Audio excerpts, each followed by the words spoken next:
Глубоко в лесу, в отдалении от села Старая Басань Нежинского района Черниговской области, обособленно обустроился бывший хутор под названием Тимки. Упоминание о поселении в этих местах датируется XVIII веком, а название, предположительно, производное от фамилии помещика Тимковского, проживавшего в Старой Басане.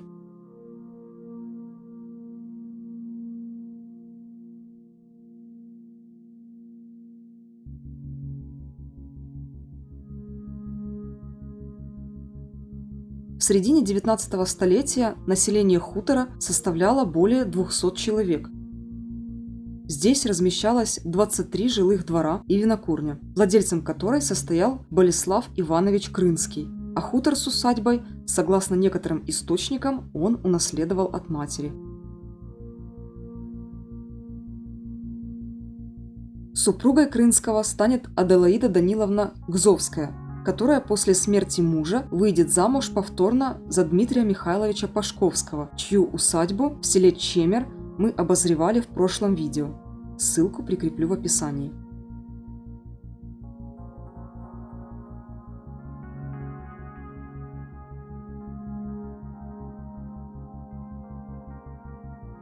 Стоит отметить, что Гзовская являлась родственницей братьев Лесковых.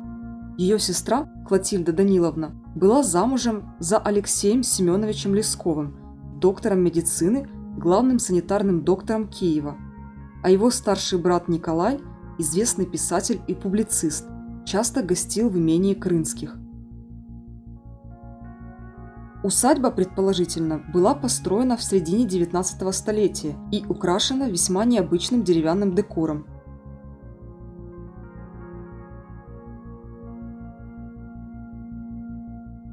Одноэтажная деревянная усадьба выстроена на каменном фундаменте, прямоугольной правильной формы с мезонином в центре здания, из которого, по задумке архитектора, открывался прекрасный вид на близлежащую реку Басанку и парковую зону. Вокруг усадьбы разбита огромная территория, ныне заросшая деревьями и кустарниками, а также постройками, возведенными здесь при Советском Союзе, когда усадьба была приспособлена в качестве школы-интерната для умственно отсталых детей.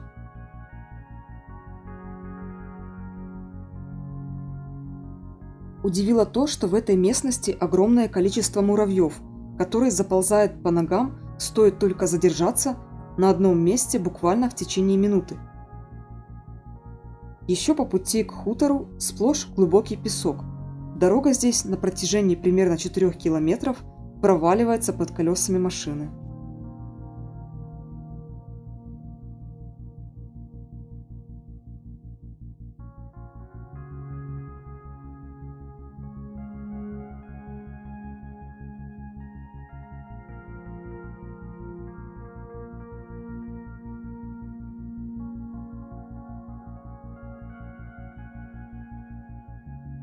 Характерным отличием усадьбы Крынских является то, что она сохранилась до нынешнего времени фактически в первозданном виде. Я ще 2 роки працював тут. А ким? Вихователем. А вихователем? І вчителем музики. Ой, як ми вас зустріли гарно! Розкажете історію цього місця. У 2002 році по 2004 працював у Києві, а зимою не було роботи в Києві, бо робив, плитку ложив. Це з вчителя цей. Тоді вже почалося оце все. От.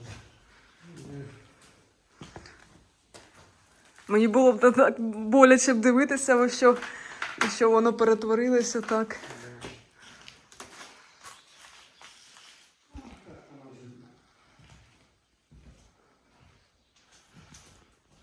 Це мені, я коли приїхав сюди, тут у кожній кімнаті був, груба була, грубка. Ого, це я бачила.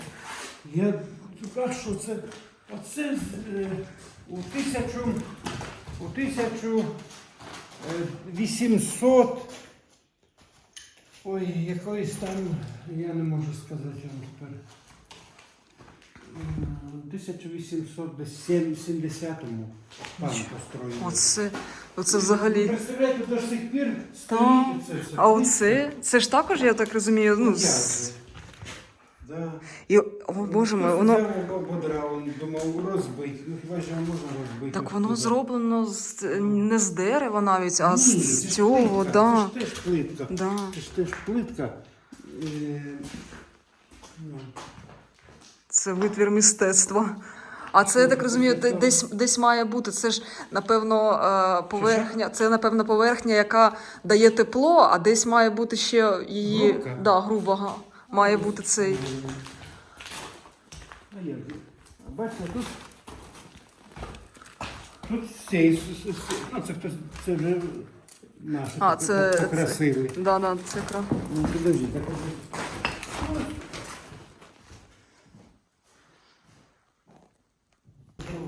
тут теж,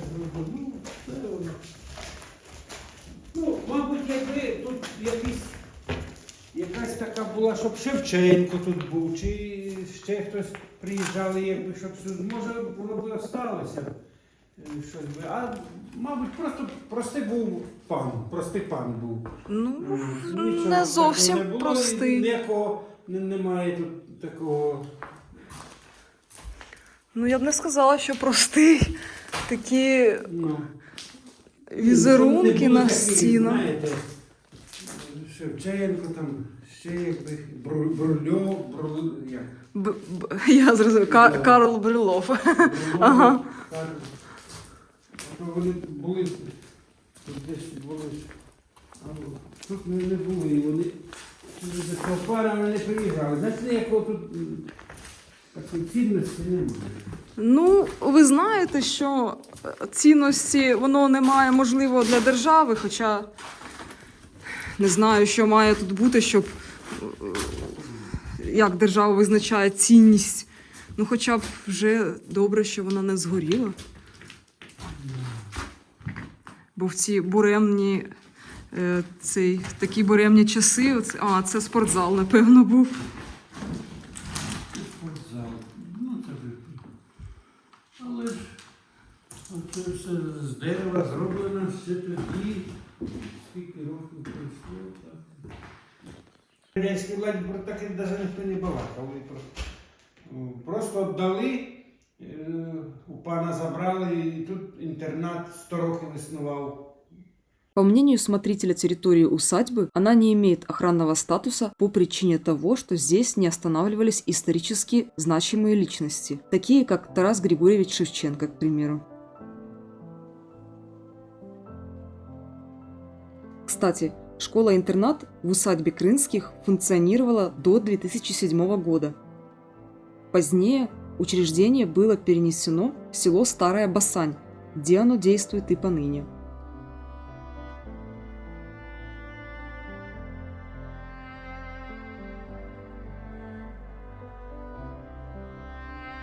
Усадьба изрядно пострадала от рук вандалов и так называемых черных археологов, ищущих в заброшенном здании припрятанные помещицкие сокровища.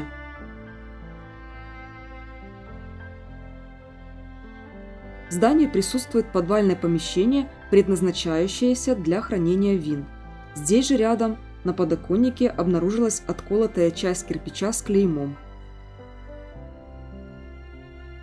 К сожалению, запущенное старинное строение разрушается на глазах. Старая советская штукатурка осыпается со стен, обнажая основу – старое дерево, которое, несмотря на свой почтенный возраст, находится в очень неплохом состоянии.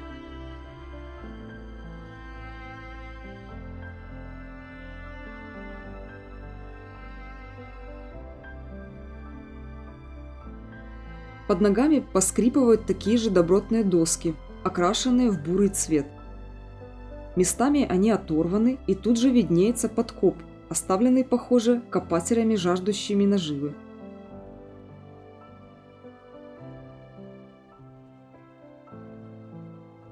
Несмотря на ветхое состояние помещений, красивая изысканная лепнина сохранилась в хорошем состоянии. Толстый слой коричневой краски не смог скрыть под собой витиеватый орнамент на плитке, которой обложена поверхность печей.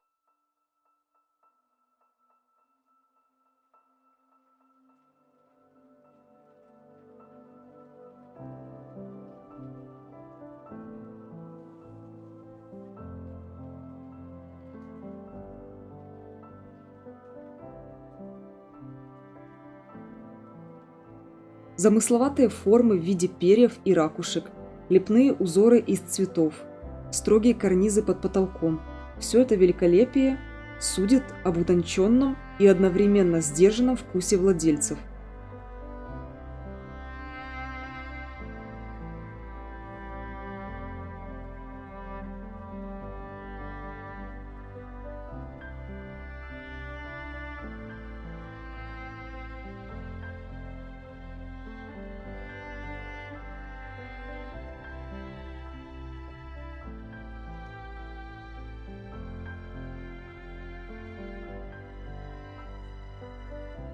Особое внимание привлекает камин в центральной комнате с рельефной текстурой, неряшливо выкрашенной несколькими цветами.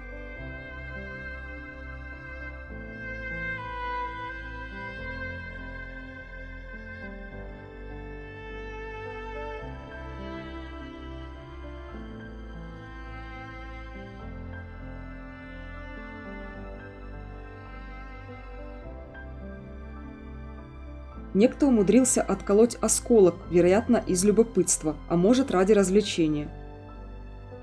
Исходя из фактуры осколка, можно сделать вывод, что украшение камина – это цельная кирпичная форма, выжженная в печи под требования заказчика. В мезонин ведет деревянная лестница, украшенная точеными балясинами под перилами.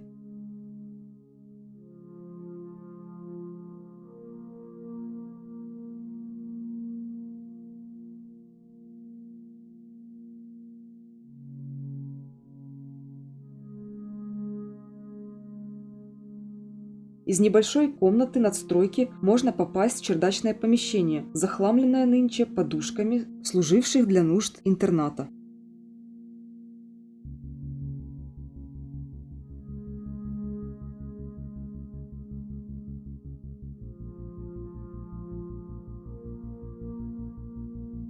Из открытых источников мне удалось узнать, что в селе Старая Басань проводилась съемка некоторых эпизодов для советского фильма «Несколько дней из жизни Обломова».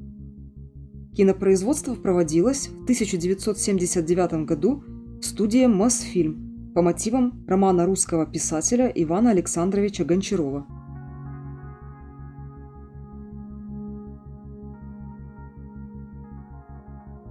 Согласно данным с сайта Викичтения, съемка в Старой Басане длилась около недели и показывала быт вымышленного поместья под названием Обломовка. Стоит отметить, что судьба усадеб, фигурировавших в фильме, сложилась одинаково печально. Несмотря на свое историческое прошлое, они были забыты и заброшены, словно проклятие Обломовщины затаилось в их стенах.